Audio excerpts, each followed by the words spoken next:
Hola, muy buenos días. Cada día nos acercamos al Señor a través de la oración, por la mañana le buscamos, pero también a través de la palabra de Dios, donde encontramos enseñanzas que de alguna manera puedan dar ese toque especial a nuestras vidas, que nos renueva en nuestra mente, en nuestro espíritu.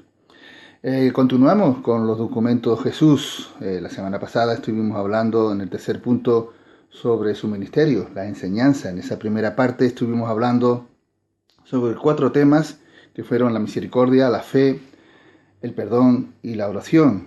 En esta semana, en el día de hoy, vamos a hablar de 3 más que son importantes y que fueron característicos de una manera especial para el Señor, como fueron la justicia, el amor y la paz. Y empezamos por la justicia.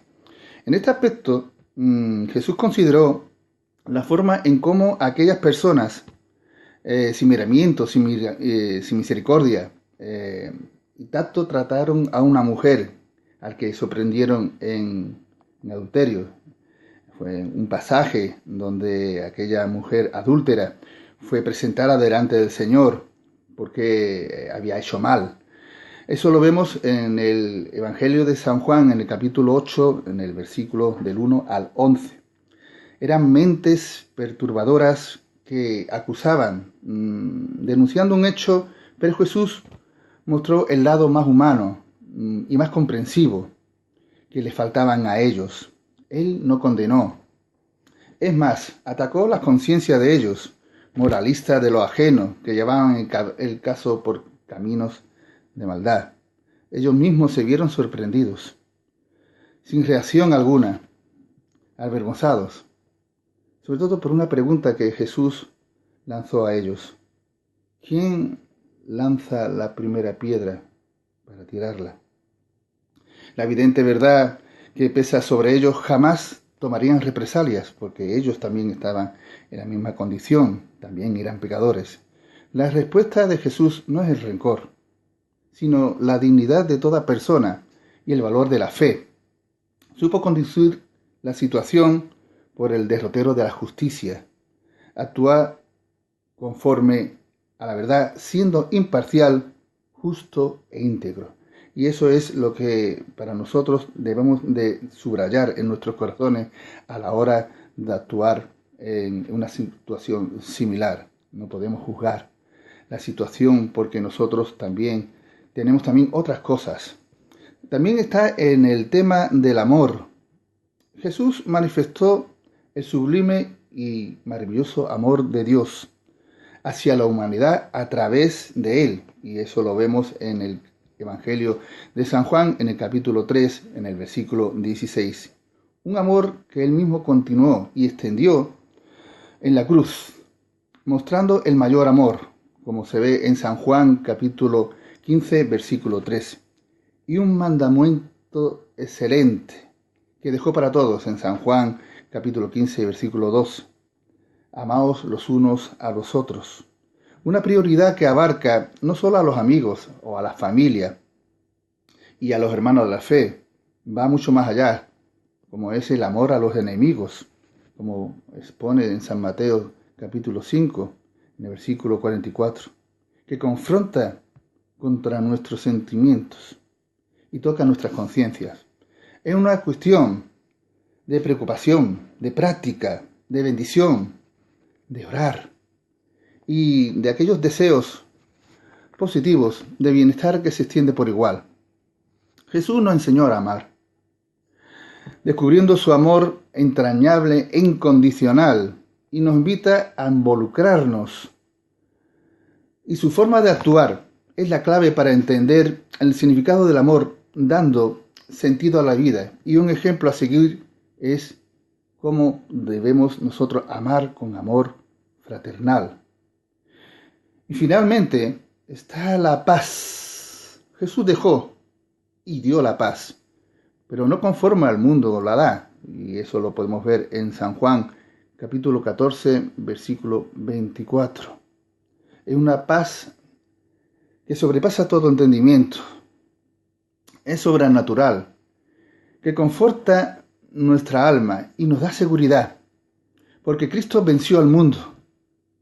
En San Juan capítulo 16, versículo 33 lo expone. Es una paz gozosa en la certeza de la victoria de Jesús. Una paz que también es necesaria cuando nos enfrentamos a los sucesos cotidianos del día, en la salud, en el tema físico y en la necesidad de provisión en el área material, en nuestras propias necesidades básicas. Vivimos en un mundo confuso, donde los conflictos están a la orden del día. Necesitamos paz para superar esas tormentas que de repente aparecen, que con dureza golpean nuestros corazones. Pero las palabras de Jesús nos advierten de esas aflicciones, nos ayudan a conservar esperanzas y que a pesar de las inevitables circunstancias, Él nos da confianza.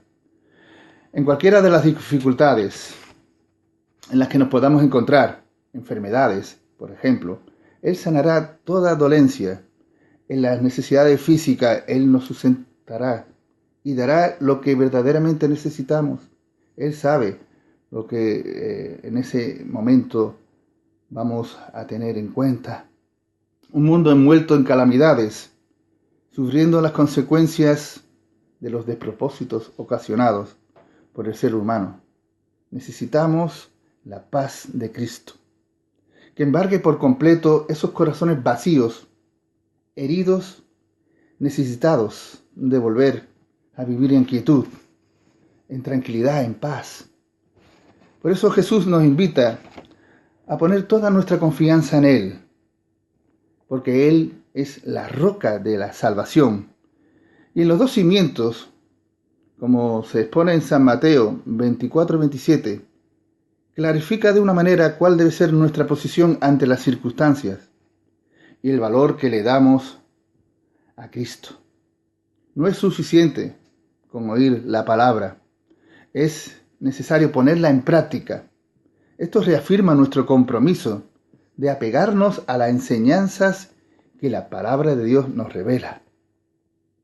Es una herramienta que seguro puede ayudarnos a propagar la fe, a promover los buenos valores.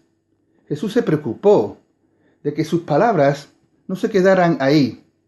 Aprender a escuchar, aplicarlas en la vida diaria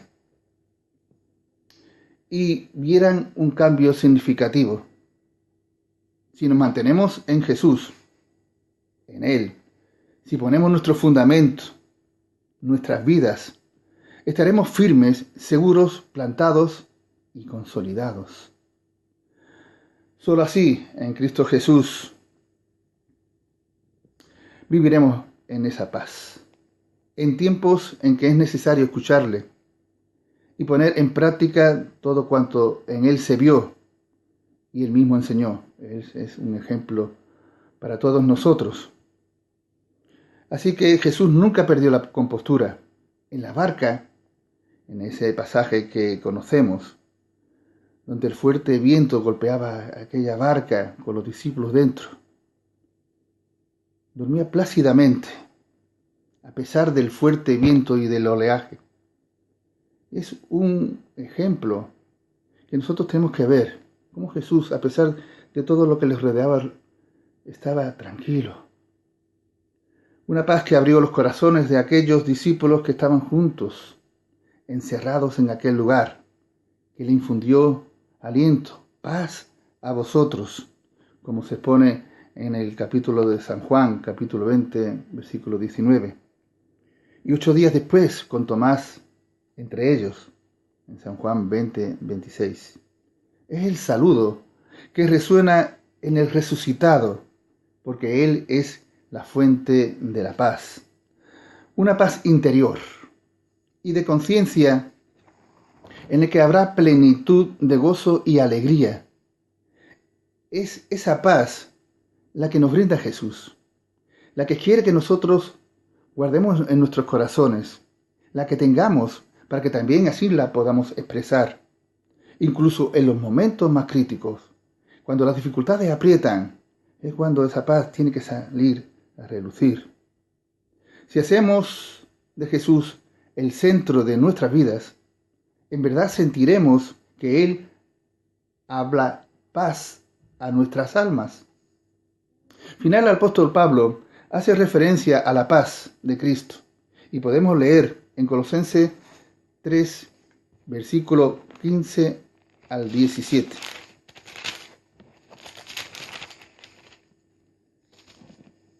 Y dice así: y la paz de Dios gobierne en vuestros corazones, a la que asimismo fuisteis llamados en un solo cuerpo.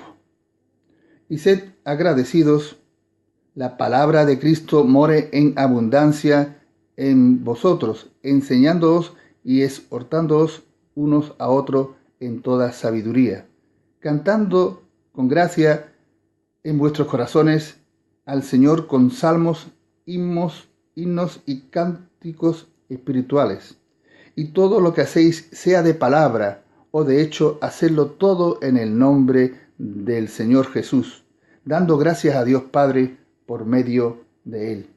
Y esto es lo que debemos tener guardado en nuestras vidas, que la paz de Cristo tiene que verse, tiene que sobresalir en el creyente, porque lo hemos recibido, y de alguna manera tenemos la oportunidad de que esa paz que inundó todos nuestros corazones, que vino un momento especial en nuestras vidas, podamos hacérselo ver a los demás, que necesitamos que esa paz de Cristo florezca, que se extienda para que podamos ver y dar a entender nuestra condición como hijos de Dios.